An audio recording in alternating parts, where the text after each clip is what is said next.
Hey there, Horse Center fans. Matt and I are back with another exciting edition of the show. Matt, we're going overseas. We're talking Saudi Cup, $20 million on the line. 20 million. That's not bad, Brian. And the Americans are over there in forts. A lot of our biggest stars are running in the Saudi Cup in a little over a week. We're going to talk about that. Plus, we're going to run down a lot of performances on the Kentucky Derby Trail last week. Watch it all right now here on Horse Center.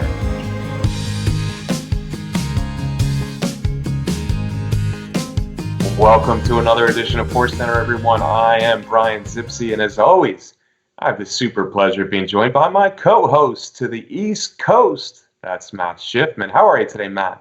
I am doing well, Brian. Kentucky Derby doings. Why don't we start out with that? Yeah, well, hey, this is a Saudi Cup preview show, Matt, but you're right. Let's stay at home first for the Kentucky Derby doings of the week, Matt. And I think there were 4 consecutive days with Kentucky Derby doings. So let's start with the first of those days. That was last Friday, Tampa Bay Downs. We had a fast horse named Untitled zinging out there on the lead, Matt, but Gouverneur Morris was able to reel him in. He sure was. Our friend Todd Pletcher likes to send horses over to that Tampa racetrack when he's figuring out if they belong on the Derby Trail. And I think he got a resounding yes from Gouverneur Morris as he stalked that Cassie horse who was on the lead and coming around the turn, took control of the race and drew off to win by a length or so in a pretty fast time. Yeah, the time was good for a mile and 40 yards, Mile 138 and so. It was a length and a quarter win. Untitled is a fast horse. Gouverneur Morris, there might have been a time or two where he looked like he was spinning his wheels behind the talented speed horse, but steady in the stretch, and he laid him down, and he was able to take him in plenty of time and roll out to a length and a quarter win. Still not sure what to completely make of this Gouverneur Morris. Is he kind of a grinder? I mean, he won his debut race in the slop at Saratoga for fun with a nice rally and explosion in the stretch. Then he was really no match for Maxfield. Didn't seem to have the turn of foot to match Maxfield in the Breeders' Futurity last fall at Keeneland when both horses were making their second starts of their career. And then we had this one, which was a good prep. But yet to be seen if he's grade 1 material, but I certainly think the potential is there. Yeah, I agree, Brian. There is every reason that he should move ahead. And, and particularly after this weekend when I don't think we saw a Kentucky Derby winner. Okay, fair enough. And by the way, I mentioned Maxfield, the only horse to finish ahead of Gouverneur Morris, Matt. It was nice to see Maxfield finally back on the work tab for trainer Brendan Walsh. So Maxfield back on the work tab means he's still got a shot to make the Kentucky Derby. And as you know, he was one of the most impressive 2-year-olds of last year. All right, Matt talked a little bit about probably not seeing a Kentucky Derby winner this weekend. And the big race of the weekend, or big races of the weekend, were split divisions of the Risen Star, Matt. The first division was the faster division by almost a second. And it was won by Monomoy Girls' half-brother, Mr. Monomoy, Palace Malice, making amends for third in the Lecomte, always near the lead, Matt. Yeah, certainly was. Basically won the race on the front end, and certainly the results of both divisions of the Risen Star didn't take away from the feeling that at the fairgrounds on Saturday, it was a little bit of a speed-favoring track. Yeah, certainly the Risen Star looked like that, and Mr. Monomoy, I should say, he just went right to the lead. Maybe the race was won in the first furlong of the Risen Star. Like I said, it was the faster division. Don't forget, Fairgrounds is running longer preps this year, so this Risen Star was a 1.8 miles, which will lead up to a Louisiana Derby, which is 1 3/16 miles this year. Mr. Monomoy, I thought he was the more impressive. Enforceable was running best late to go by Silver State for second. Still unclear whether any of those are true top horses, but it was an impressive move forward for Mr. Monomoy. I know a lot of people are watching the son of Palace Malice, trained by Brad Cox, because of his big sister Monomoy girl. So it was nice to see him move forward. I got off him just in time. He was my LeCompte pick, and of course I got off him here. A 7-1 winner. Now, Modernist took 3 races up north to win his maiden in New York for trainer Bill Mott. This is the son of Uncle Mo. But then in his third start, he was a nice winner of a 9-furlong maiden race, I believe, Matt. And then he got 9 furlongs here again at the Fairgrounds for Risen Star Division 2. And he was able to, he had a little bit more pace pressure than Mr. Monomoy, didn't he? Yeah, he did. And like you said, I think that's an important thing to point out is that he's now got 2 mile and an eighth wins in a row. And that isn't something you can say about many of these horses. He broke alertly. He sat on the rail, so he got a ground-saving trip on the rail in second place in that race. Pretty tight quarters. So he showed some maturity in there, and coming down the stretch, took control of the race. Really, the kind of race they, steady fractions throughout, which is, a good quality for a Derby horse. This is a Bill Mott. I don't know. Do we have another Country House here, Brian? Yeah, he doesn't excite me as much as Country House excited me this time last year. But on the other hand, he has improved certainly in each of his last 2 starts. It's nice to see Bill Mott kind of more coming out with more horses early on in their careers the last couple of years, both Colts and fillies. Modernist is interesting. But the slower division, certainly my pick, a No Dior just ran an awful race. First time blinkers, first time away from California, he just didn't run a lick. I apologize for that, folks. Thought he would do much better, obviously. And this race, I'm not sure. Modernist was able to shake clear from the rest, but not super impressed with probably anything as far as a Derby winner. And I think you agree with me, Matt, that we saw Saturday at the Fairgrounds.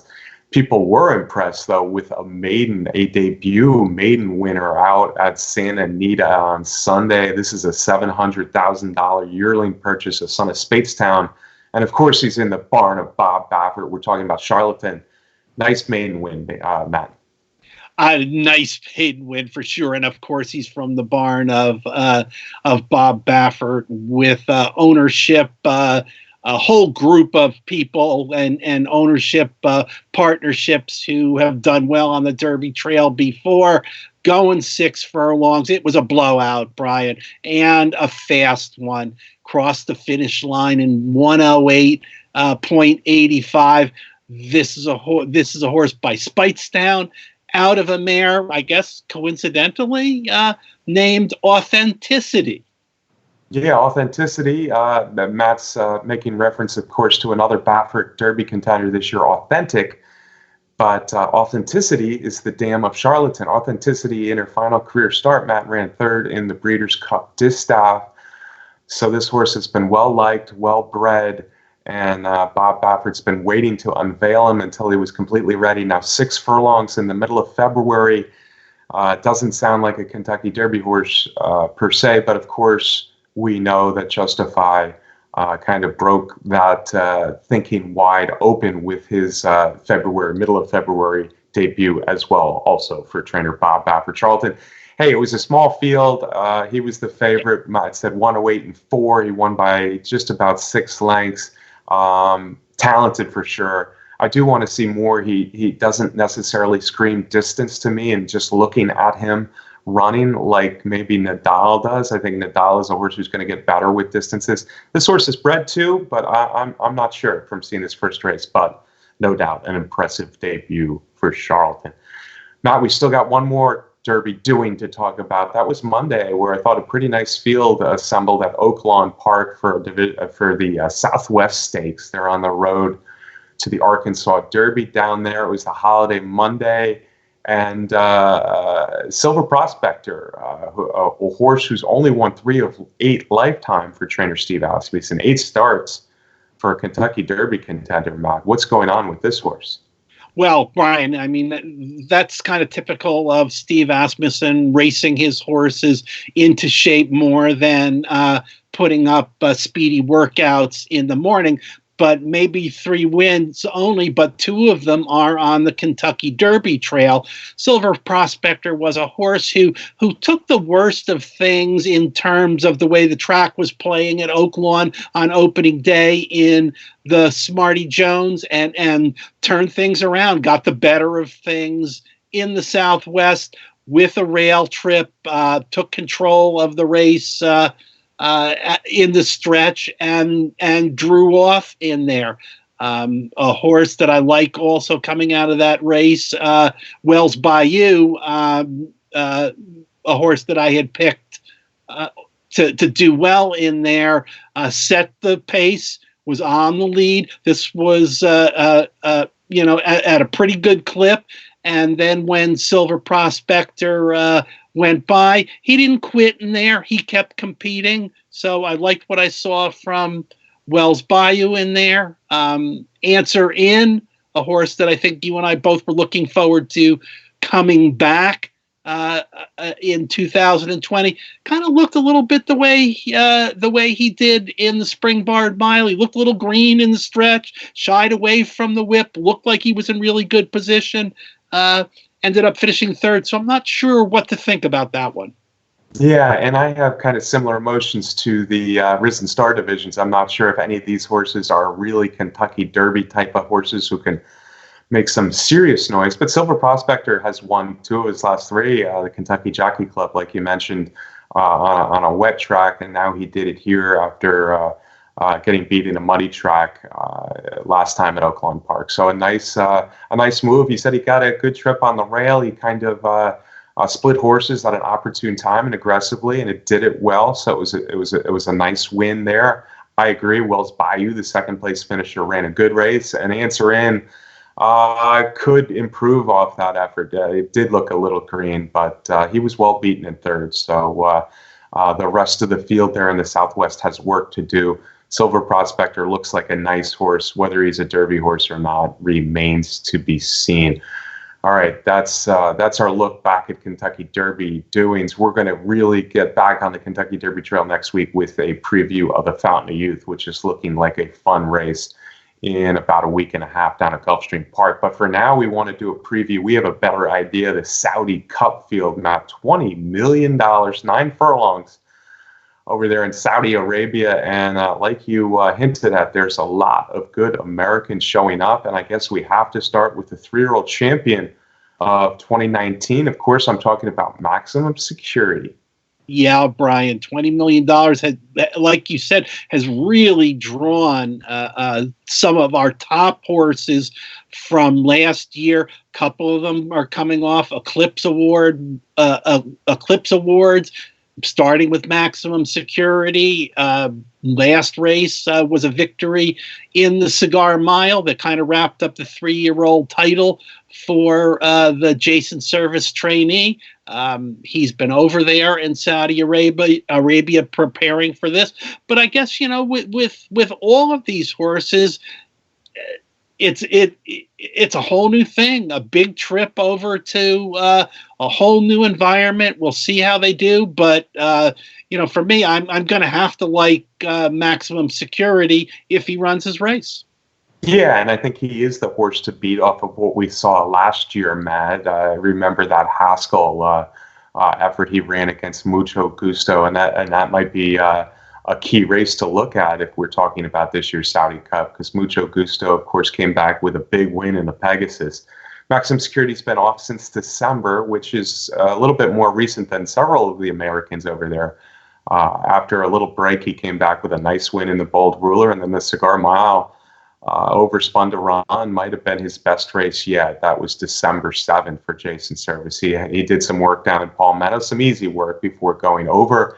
And there was a time when I doubted Maximum Security. I no longer doubt him, especially after that Cigar Mile. And he's the horse to beat, the horse who gave him a very good effort and looked like he might have a shot at him early in the stretch. And that Haskell, of course, was Mucho Gusto.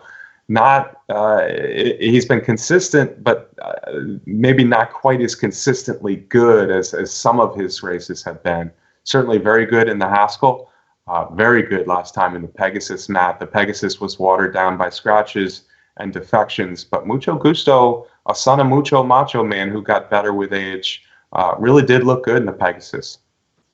Yeah, he certainly did. But hey, he didn't face a field like he's going to be facing over at Saudi Arabia, even if we're just talking about the Americans in there, because we certainly have to talk about McKinzie, who was last seen running second in the Breeders' Cup Classic, first and second, almost every race in his career. Bob Baffert's been pointing to the $20 million purse with McKinzie, and he runs his best races when he's fresh. Yeah, McKinzie has run good races fresh. We remember how good he was in the Whitney last summer at Saratoga when he beat horses like Vino Rosso. 13 or 14 to be exact, Matt. 13 out of 14. He's finished first or second, and he's been in graded stakes every time since breaking his maiden right off the bat for trainer Bob Baffert. Mucho Gusto, McKinzie are both Bafferts. And I do like McKinzie a little bit better. They have similar running styles where they want to be close to the pace. Maybe McKinzie can have a little bit more of a rally than Mucho Gusto. But he hasn't run since the Breeders' Cup Classic, where, of course, he was second to Vino Rosso in the big race last fall. That's early November, so he's been away a little bit longer. He's been working very well, though, at Santa Anita for trainer Bob Baffert. And, he might be a bigger threat to Maximum Security than any of the other Americans, including his stablemate, Mucho Gusto. Matt, we're on a roll here. Maximum Security, Mucho Gusto, McKinzie. How about another M from America? Midnight Basou, and she is the second champion that we're going to mention. Yeah, the champion, older female who just had an absolutely spectacular year for trainer Steve Asmussen, except for finishing second at the end of the year in the Breeders' Cup Distaff. Certainly an ambitious spot to come back in 2020, but she's a fierce competitor. She's a fierce competitor, and absolutely, she likes to get to the wire first, as evidenced by her long winning streak, 7 graded stakes wins in a row last year before finishing second in the Breeders' Cup Distaff. She's been working at Fairgrounds. Now, this race has been pointed out for her as a goal for a long time, maybe more so than some of the other Americans. I think 9 furlongs is a distance where she probably has a much better chance to beat the best males than a mile and a quarter per se, like the Breeders' Cup Classic. So it's a good distance for her, and there does appear to be a fair amount of speed in here as well, which could also help Midnight Basou. Do I like her as much as Maximum Security and McKinzie? Probably not. She's never run against males before, and if anything, I think she might even be better at a mile and 16th than a mile and 8th. But certainly, if things go well for her, Matt and I, and no one really knows for sure how they're going to run over there in Saudi Arabia. They might not bring their A game, or some of them might not bring their A game. But certainly, Matt and I are expecting the Americans to do quite well, led by the 4 M's, 2 champions, 2 other really good horses trained by Bob Baffert. I think the forgotten horse here, Matt, is from the from the Bill Mott barn, and that's Tacitus. And Tacitus, super well-bred horse, a son of Tappet and Close Hatches. He's only had 9 starts, Matt. I think people forget about him because he disappointed second in the Travers, third in the Jockey Club Gold Cup. He hasn't run since, but he's a nice horse who's been working steadily at Payson Park, and he would be a horse that I could see getting better with age as well. Yeah, that's for sure. As you said, last seen in October, running third in the Jockey Club Gold Cup. It has been a long time since he's found the winner's circle, way back to the Wood Memorial at Aqueduct. So an ambitious spot, but hey, Bill Mott, we know he has sent horses over to win the big races in the East before. Of course, one of them was with Cigar, a little bit of a different record than with Tacitus. Yeah, well-bred and a very classy horse. Again, he's only had 9 starts, and as Matt mentioned, he hasn't won since the Wood Memorial, but he hasn't run a bad race either. I think he's the forgotten American, if you will, of the bunch. We probably should mention a few of the horses that are over there already running at Meydan. I think the one horse we need to start with, Matt, is Ben Battle. Ben Battle is 10 of 20 lifetime. Very interesting horse in that he was a a top-notch horse on turf, a group stakes winner over in Europe. He went down to Australia and ran very well. Remember, he was second a few years ago to Winks in the Cox Plate. He was sent to stud. That didn't go quite as planned. They brought him back last fall, and he's 3 of 4 since they brought him back. 2 for 2 at Meydan this year in 2 nice stakes wins. The first was on grass, but the last one came in his dirt debut. Yeah, that's for sure. The $20 million has got Godolphin saying, hey, Ben Battle is a heck of a horse. Let's try him out on the dirt. And they did that at Meydan, and he was a fairly easy winner of a Group 2 pick there. So showed that he can handle and run well on the dirt. Yeah, absolutely. And I'll tell you what, Matt, Maximum Security ran in December. Tacitus ran in October. Mucho Gusto, I guess, ran in January, but McKinsey and Midnight Pursuit have not run since November. So Ben Battle not only has a little bit of a geographical advantage, having run much closer over in Dubai at Meydan, but also showing really good form this year. So Ben Battle's not a horse to ignore. Matt and I are going to be liking the Americans best in here. I think we agree, but Ben Battle certainly looks like a horse to be a big threat to American superiority on the dirt in the Saudi Cup. Who else, Matt? Capizano's been a many times winner over there, although he's never been able to get it done against the best. He was a nice recent winner over at Meydan as well in a group stakes. And then there's our old friend Gronkowski, Matt, second in the Belmont, second in the Dubai World Cup the last few years. He too will get ignored in here. He's only had 2 starts since that Dubai World Cup almost a year ago. They were both thirds. Ben Battle beat him pretty easily, although Gronkowski was running a little bit near the end of that race. Yeah, that's for sure. As has happened many times before with Gronkowski, gets long odds and frequently finds a way to hit the board, to get third at a big price. But one thing's for sure, that all these horses that we're mentioning that are European types are going to have a little bit more recency in terms of their races. There's also MJack, who has won 5 races in a row in Saudi Arabia on the King Abdulaziz track, with the last one being a Group 1 in there. Again, with all of those races, the level of competition on the dirt is a little bit questionable. And the Americans, that's what we do. We run on the dirt. So it's going to be tough for all of them to beat that entire group of American dirt stars. Yeah, and that's what kind of makes it a little bit exciting to us. I mean, if we saw this race in America, we would certainly be excited about the prospect of Maximum Security, Mucho Gusto, McKinsey, Midnight Pursuit, Tacitus, and some of these international horses running 9 furlongs in a dirt race over here. It's kind of a new world with this race. They offered up $20 million to get people over there, Matt, and the Dubai World Cup used to be kind of a one and done for American horses. Now there are horses running before the Dubai World Cup over there, and now we have the Saudi Cup.